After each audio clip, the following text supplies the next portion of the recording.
I did actually misread that. Start happening again. One thing I would like to emphasise to Lottie is that although I do not have many regrets in life, one big regret I do have is not spending more time with you whilst we were at school together. The problem was, all my mates wanted to go out with you, and I had to keep as much ground between you and them as I possibly could. Luckily, I hope we can agree that we've made up for lost time since then. Now, Lottie is probably slightly relieved right now, because chronologically, I've got past the school years, and I haven't mentioned the Mail on Sunday article. So, picture the scene. Sitting down for Sunday lunch, or brunch, July the 27th, 2003. My parents were mindlessly flicking through the tabloids as one does on a Sunday, when they came to page 16, which I have here.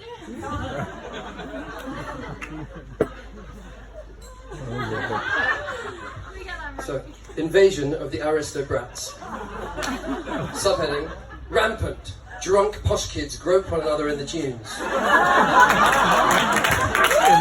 going to come back to that. Where? So below the headline, Where? this Cornwall picture.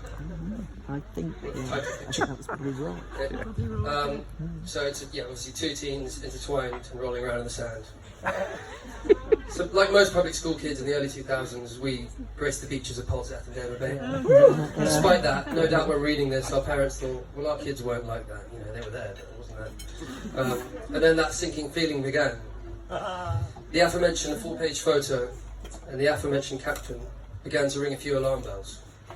I recognise those trainers. That does look like Charlotte's watch. It didn't take too long before 2 and 2 was put together.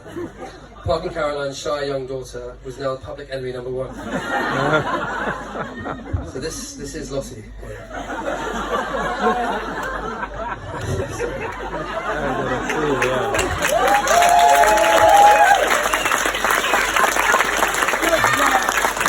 Of course, all innocent fun, incredibly funny, and if anyone wants to have a closer look, I'll have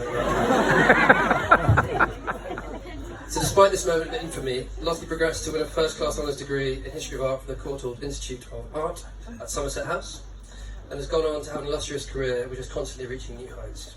Clearly a seriously talented person. One of Lottie's main loves in life is animals, and particularly the dogs and horses over the years. We've said goodbye to a few, notably Trigger, Monty, Billy the black and white cat who lived to 23, and recently Chili. Still very much part of the family are Isla, Axel and Finn, all of whom have been the favoured one at some point, and Tufa, who is literally barking mad. And then of course there's the horses. Not only skilled, but incredibly brave, Lottie has been on the back of a pony or a young horse from a very young age. Star was her first steed, then Spangles. The list is long, so I won't go further than that. Jumping hedges became a weekly occurrence. This was also the subject of a very deep shared passion with my mum and dad. They would ride together every weekend, and even now she is back home whenever she can be to ride her horses. Not to mention, since meeting Lanto, they have had many adventures on horseback, from the plains of Wyoming to the ditches of Ireland. Hunting has always been a favourite pastime. Ever since she was small, she would fall asleep in the lorry on the way back home from hunting with a pile of empty chocolate wrappers all over her. Right up until the famous moment she and our father were pictured in Horse and Hound mid-air over the same hedge, perfectly synchronised. So if you don't mind, I'd like to share some excerpts from my father's hunting journal. So this is 6th of September 1997. Charlotte on Star, Daddy on foot. Charlotte's second time out hunting, first time with me. She had a lovely day, some nice cancers, but not unusually for Charlotte, she found it too slow. I was exhausted. There is a theme in these, you'll see. 29th of December 98, me on Dusty, Charlotte on Star. Plenty of good runs, and Charlotte was right up there with the masters all day. She even overtook one of them at one stage, but he understood the limitations of her brakes. Star was very good and behaved beautifully, with the hounds and the other ponies. She seemed to enjoy it as much as Charlotte. I had to push to keep up. After high tea, little Bat slept all the way home in the lorry. 24th of December 99. Park on Dusty, Charlotte on Spangles. Charlotte's first day on Spangles.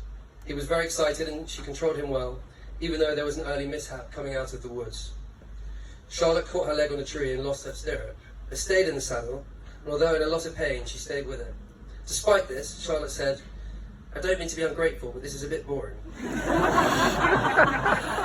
And then the last one, 23rd of December 2000. Park on Harry, Charlotte on Spangles again. First chance to get out hunting with Charlotte, and we had a fabulous day. We rode at the front, and she and Spangles took absolutely everything in their stride. Post and nail, wide tiger traps, ditches, and even iron gates. People were very impressed with them, and I was one proud father. Some of the jumps were quite tricky, and there were adult tumblers in the field. Charlotte was tired by 2:30, but grinning from ear to ear. These are just the tip of the iceberg in terms of special memories, and ones that will never fade. Then there is your love for the mountains, and skiing in particular. We've had countless powder days, from kicking horse in Canada to dropping off the back of Col de la Chalanes. I really love that we can do that together, especially the memories with the whole family, including Lanto, who threw himself at it head first, literally, and is now a brilliant skier too. We both know that Daddy just loved proper powder, so we'll have to keep that tradition alive. Whilst on that sentiment, I just want to say that today is such a happy day, and everything looks absolutely beautiful. The atmosphere is vibrant and electric with love.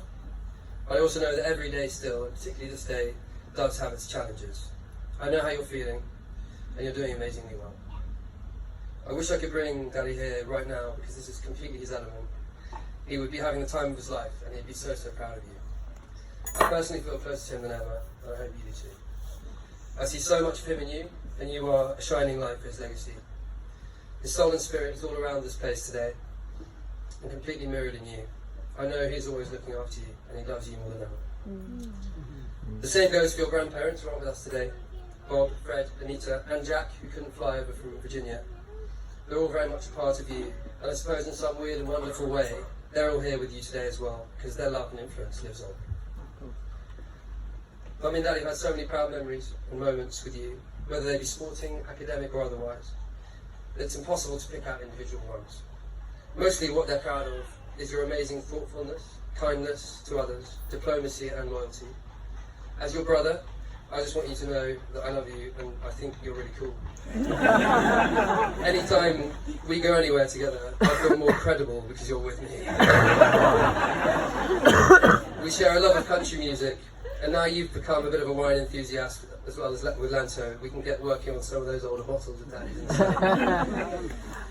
So before I conclude, which I will in a minute, I promise, I'd like to go back to the very beginning. Lottie's godmother, Mary Lou, also dearly missed, introduced my mother to Panda Sheridan about 25 years ago, saying that Lottie and Lanto would get on, because they both love horses. Well, it took them a while, but that she was spot on. I'd also like to mention Annie Atkinson, who's been a source of support and guidance to Lottie throughout the past 20 years. Growing up with two sisters, I feel incredibly lucky to now welcome another brother to the family. Lanto, despite supporting Ireland, you're an absolute top guy. It's so much fun to spend time with. We also have a lot in common, and I can't wait for the amazing times that lay ahead with you and our family. I couldn't have picked a better bloke to marry Charlotte. So on that note, lords, ladies and gentlemen, please be upstanding and joining me in raising a toast to a beautiful daughter, an excellent sister, and now a radiant bride, as well as a new brother for me and the family, and the lovely bride and groom.